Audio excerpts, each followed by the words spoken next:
Okay, what's going on, everybody?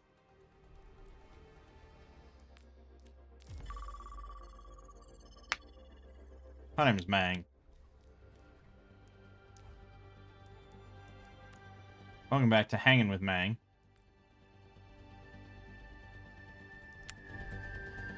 Episode 542. It's a lot of episodes. Playing some Overwatch. That's a lot of armor. I know Overwatch is kind of Big target. dead and dying and all that. And everyone moved to Marvel Rivals, but yeah, I don't know, man. Marvel Rivals, it just feels too hectic for me. I just play too many slow, turn-based 90s games nowadays. Marvel Rivals just feels so hectic, and I can't ever get a real grip on anything, whereas Overwatch feels more controlled most of the time. I don't know. Attackers incoming. Defend objective A. She's gonna blow! She's gonna blow! Anyways,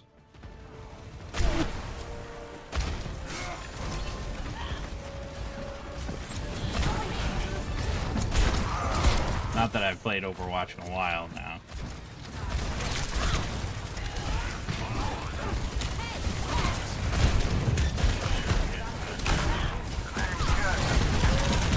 Fuck. Yeah, so anyways, this week on this channel, with Dawn of War 2, just about done with Dawn of War 2, and we're going to hold off on Dawn of War 3, the footage I have of that, and the Dawn of War 1 expansions that I spent a bunch of time with. We're going to hold off on all that. And instead, we got Monster Hunter Wilds coming out on Friday, Thursday night, or maybe something, I don't know, something Friday.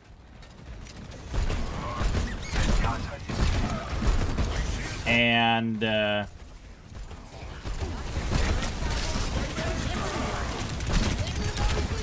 that's gonna be good. Gonna be good.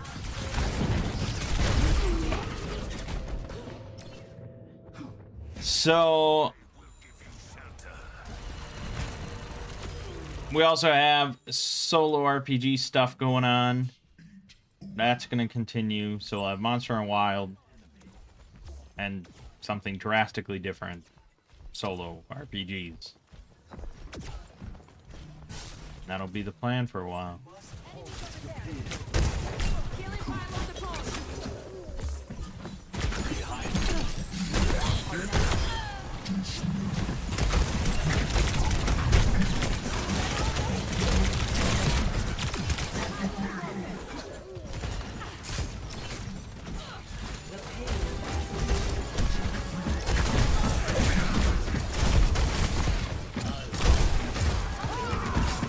This ends now.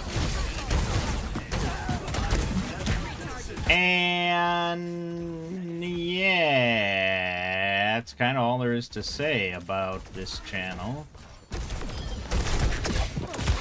I have been recording the Wizardry series, which has been interesting. I'm not gonna say I like it better than the Might and Magic series, but that would be a lie.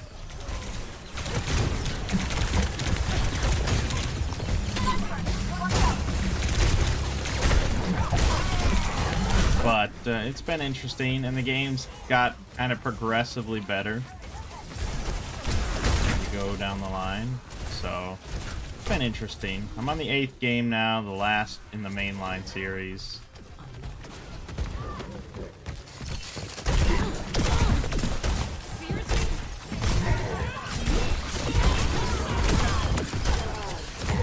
And I would say the 8th is the best of the mainline series, in my opinion. Really would love to see it remade at some point. Or like get a Unity fan remake or something. That would be pretty sweet.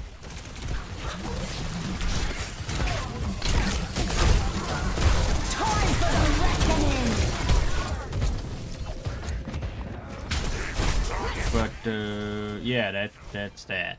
I don't think I'm really gonna look into much of the like Japanese wizardry games, the spin-offs and all that, because I think they mostly follow the pattern of the early wizardry games, which to me just were not that fun. You got too close, didn't you? I don't know. Maybe some of them are really good. I have no idea. It's not my intention to make videos on them, though. Play of the game.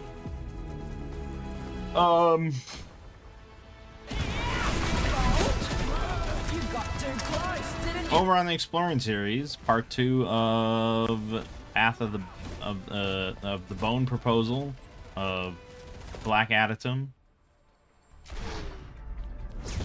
And this week was part 3, which is back to being like an hour long or so.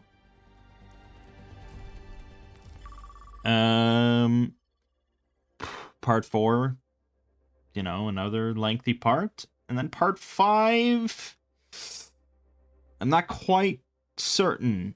Part 5 is either going to be quite long and will be the last part, or not as long and there will be 6 parts. And I'm not sure if I really want to do a really long part 5 and be done with it. I mean, probably most people, viewers would pick that, I imagine. 5, 4, 3, 2, 1. Round 1. And in a perfect world, where I could just do an unlimited amount of effort, and it was all the same, then yes, there would just be a long part. Well, it would just be a very long part 1, and then it would be done, you know. But doesn't work out that way.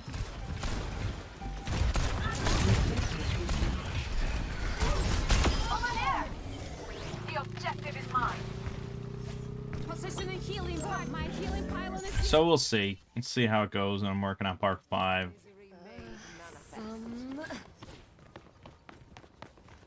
healing pylon out.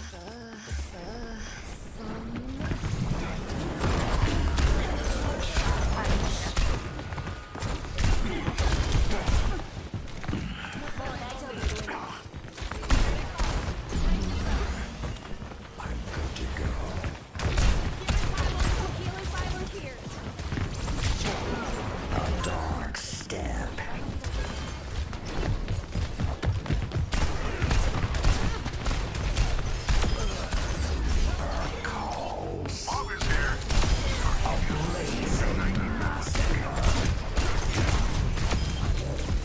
Fuck. What was I talking about? Yeah, so that's it. Obviously, no matter what, we're in the bone zone for a little while yet. Leave a broken world behind. At least it's a good SCP, or at least I think so. That helps. Helps quite a bit. Sniper, be careful. I'm under attack. I'm on fire.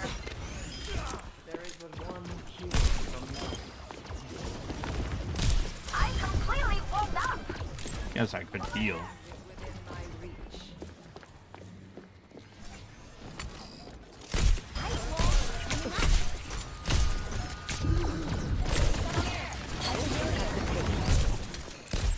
Over there. I'm on fire. Over there. Freeze! Don't move. Let the Kitsune guide you.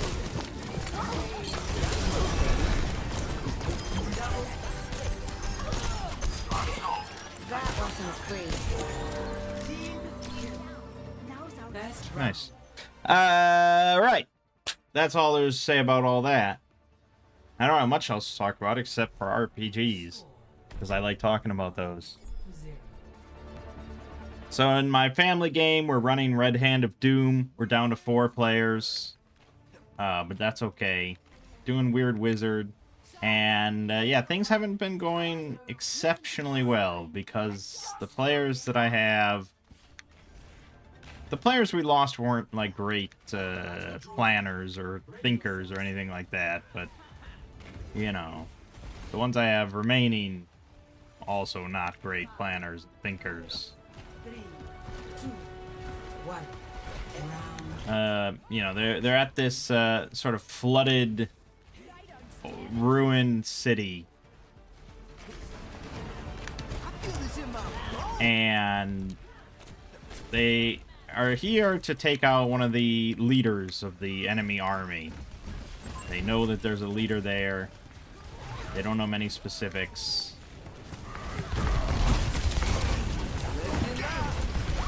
And they know that there's a dragon in there. They've met with some elves living nearby who've kind of been offering some support, but not as much as they would like.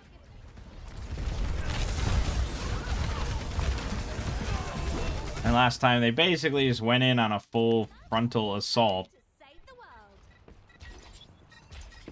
and killed some hobgoblins for sure, but then had to retreat, had to do a full-on retreat to avoid death.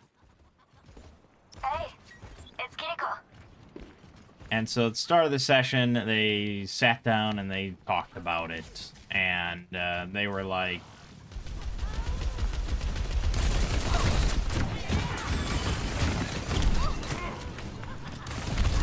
you know, some of them just wanted to leave.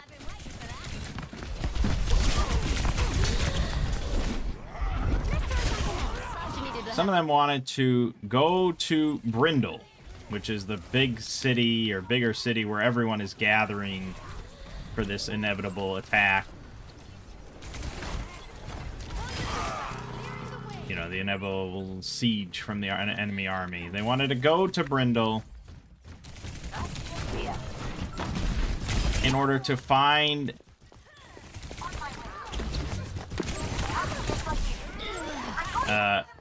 allies. They wanted to get like 500 men to come here in order to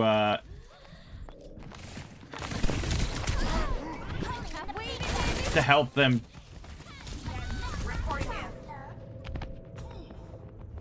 Fuck, where did that bomb go? Did he deflect that? I don't know where my bomb went. Oh, maybe it got absorbed by Diva. Yeah, they wanted to just get like 500 men to come here and just wipe it out, and it's like, no, that's never gonna happen for various reasons.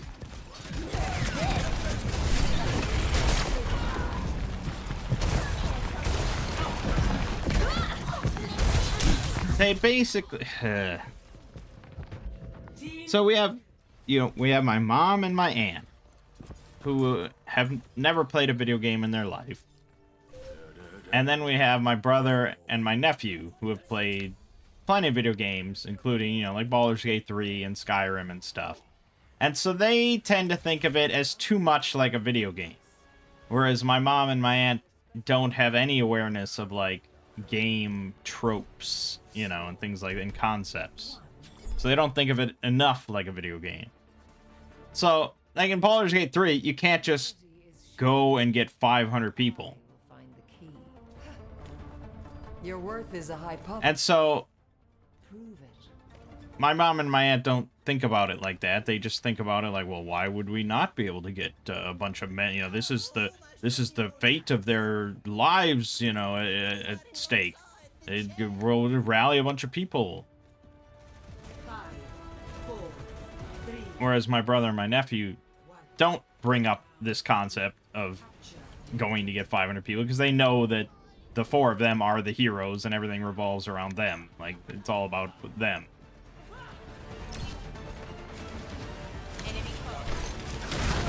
A time to heal and a time.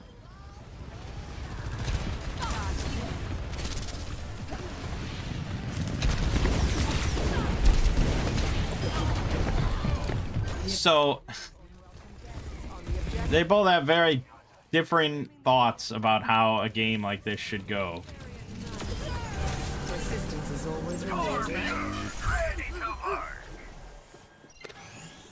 So I have to keep telling, like, you're not gonna get 500 men. You're not gonna get anybody.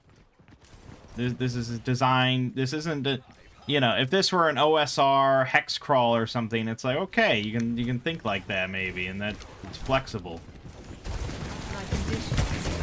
But nah, this is a pre-written D&D adventure.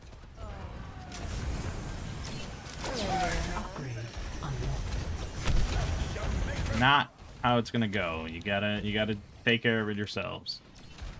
I also pretty much, yeah, I point blank told them, it's like, you either deal with this situation here or we start a new campaign. You know, this is the campaign, which really surprised my mom. Like, what? This is the campaign? What? Cannot escape me. Such grievous wounds. The enemy advances on our point. Fend them off.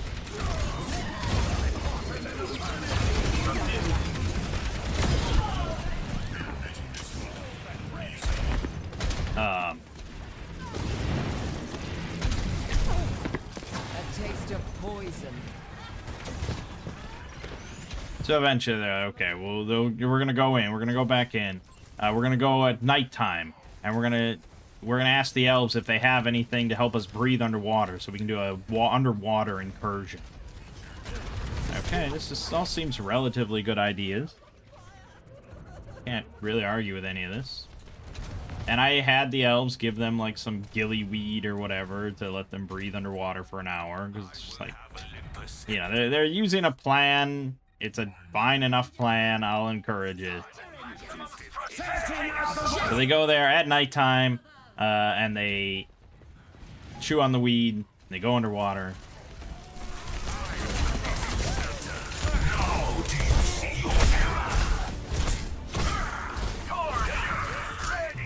And all is well. Except, they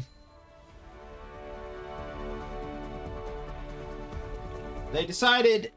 I thought they were gonna go... Play of the game.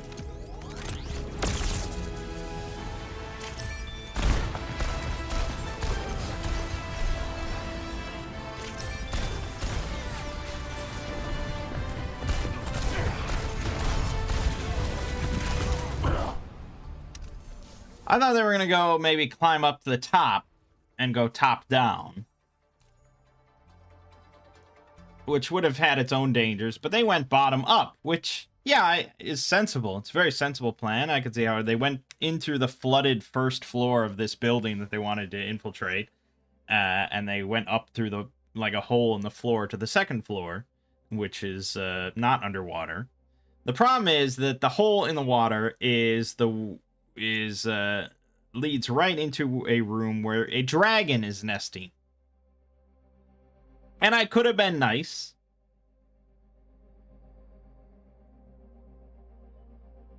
I could have been nice and had the dragon away at the time, but it was at night. And it was like, why? I don't know. Why would a dragon, why wouldn't it be sleeping at night? Why would it be, are dragons known for being nocturnal animals? I didn't think so. It wasn't really a thought I had. I thought it would sleep at night in its room, and it did, and it was. So, unfortunately, as it turns out, it would have been better to go during the day, I suppose. But they had, you know, had no real reason to think so. Still, they never sat there and observed the area. They never did recon. Recon is important. I don't think I emphasized that enough, and they probably didn't really think about it. I should have told them that. Recon is important if you're going to do anything involving stealth, rather than just wandering in and hoping for the best. That's fine if you can reload a save or something like that, you know? But if you can't, if you got one shot at it, you probably want to have the most information possible. So had they done recon and just observed the area for a while, they would have seen the dragon coming in and out of the building through like the roof. And I don't think they would have known exactly that where they ended up swimming would have been blah blah blah. But they could have sent. They never split up ever, so they never do any scouting with like one person or anything. They don't ever have any one stealthy person that goes in on their own and checks out the situation and then reports back. That never happens. Had they had that, and they would have sent one person up through the water, then they would have seen, oh, I'm pretty sure there's a dragon sleeping right in there. Let's not have all of us climb up out of the hole wearing plate armor and stuff. But yeah, so they ended up in the dragon's room, and of course they woke the dragon because they're not that stealthy, and as a group, you know. And they started fighting the dragon. And I didn't stat the dragon to be that ridiculous, but I did give him this acid breath. And I probably, well, in D&D, dragons can, in 5th edition, they can recharge their breath on like a random dice roll, right? So it is theoretically possible for a dragon to use their breath a lot throughout a battle. And that's basically what happened here. He used his breath quite a bit. And they ended up getting pretty ravaged throughout the battle. And then the Etten from the next room showed up. And I was really nice, because really, within a couple rounds, the whole place would have been on top of them. But I was really nice, and I was just like, okay, we'll have the dragon. Dragon's starting to get pretty beat up, so I'm going to have the Etten come in, and the dragon retreated behind the Etten, you know, so they had to deal with both of them now. But they were getting ravaged.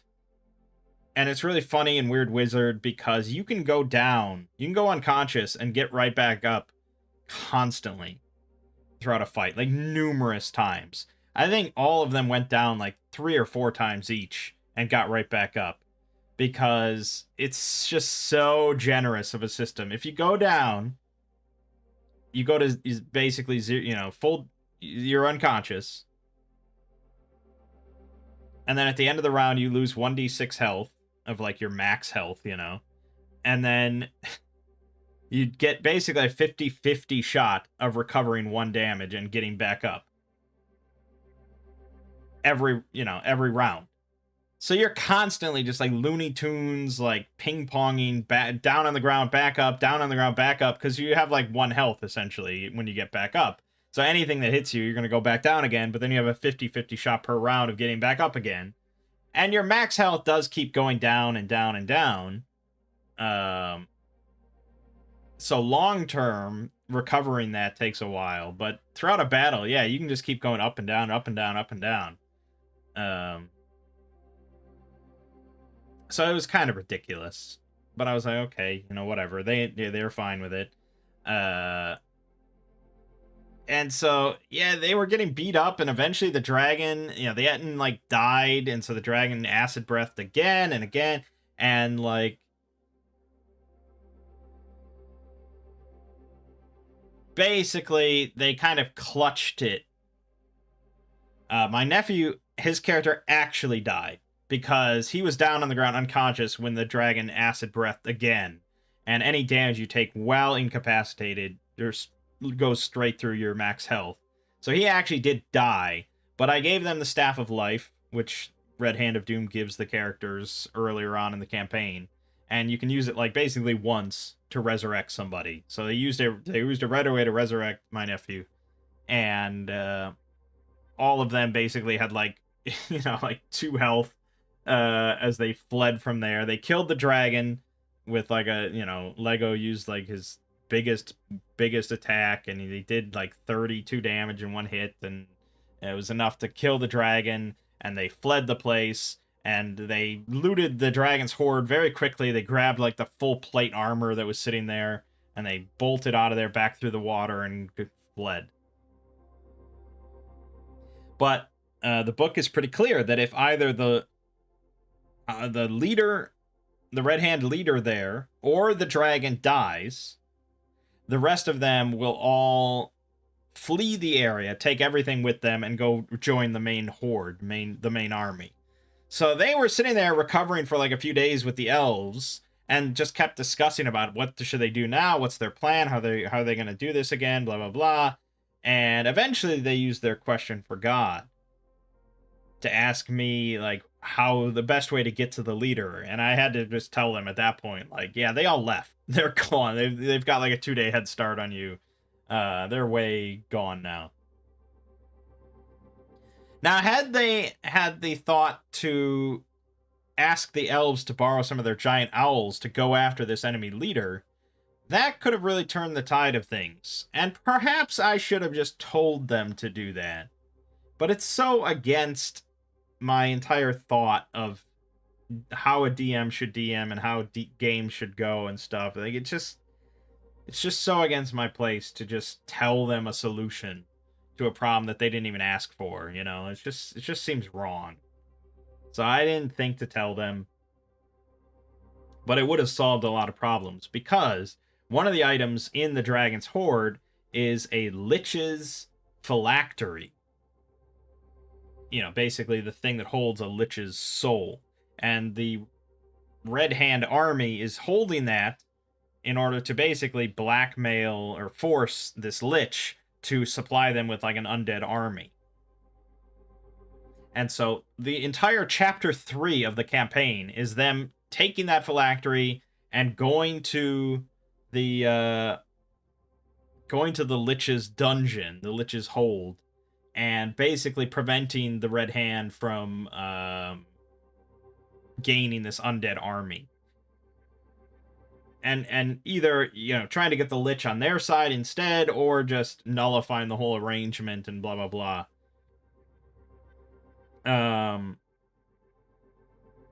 Your co-DMing campaign's coming up this Friday. It's pretty exciting. Fresh campaigns, always exciting. So they basically skipped. They missed out on the entire chapter 3. And had I cared more and really wanted this to be a big, you know, meaningful campaign and all that sort of stuff, I probably would work harder to try and rectify that.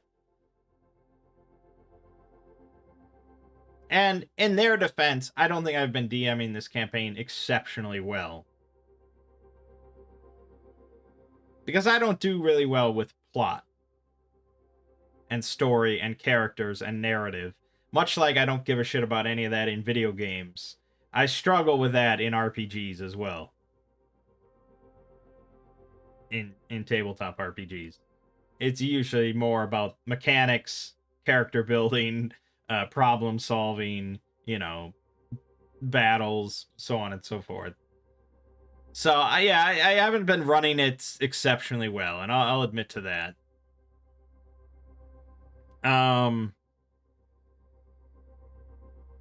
But, so they were like, well, I guess we'll pack up now and head to Brindle, and we'll head to the main town to help join the siege, or you know, if maybe someone there has something they can tell us. And again, it was like a perfect thing of like, someone there should tell them about the Lich, you know, and say that they have the phylactery. Like, it was perfect way to just like keep chapter 3 intact. You know, they still have like 9 days when they arrived in Brittle. They have 9 days before the army arrives, which is enough time to go to the dungeon and come back, like almost certainly.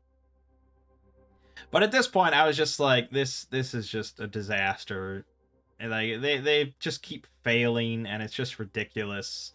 And like it's just, I'd rather just move to a fresh campaign, because they're struggling with the system, you know, and like keeping track of rules and like their characters and spells and stuff.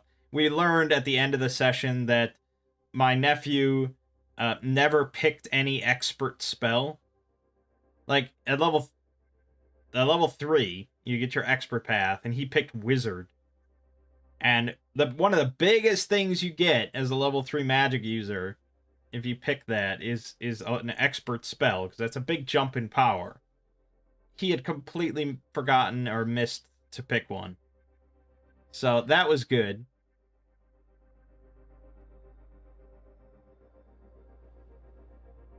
And then yeah, like there's just so many rules and tactics and things as part of the mechanics that they're just not utilizing. They're not, I gave them the, yeah, it's just,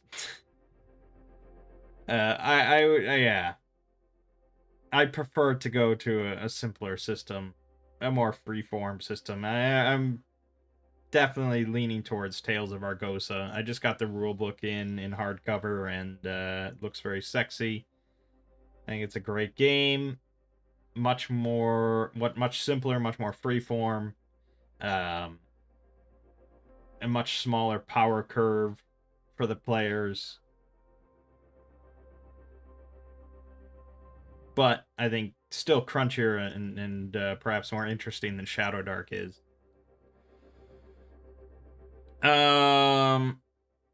So yeah, they went to Brindle and they spoke with like the lord of the city, and they like discussed some parts of the defending the city and things like that.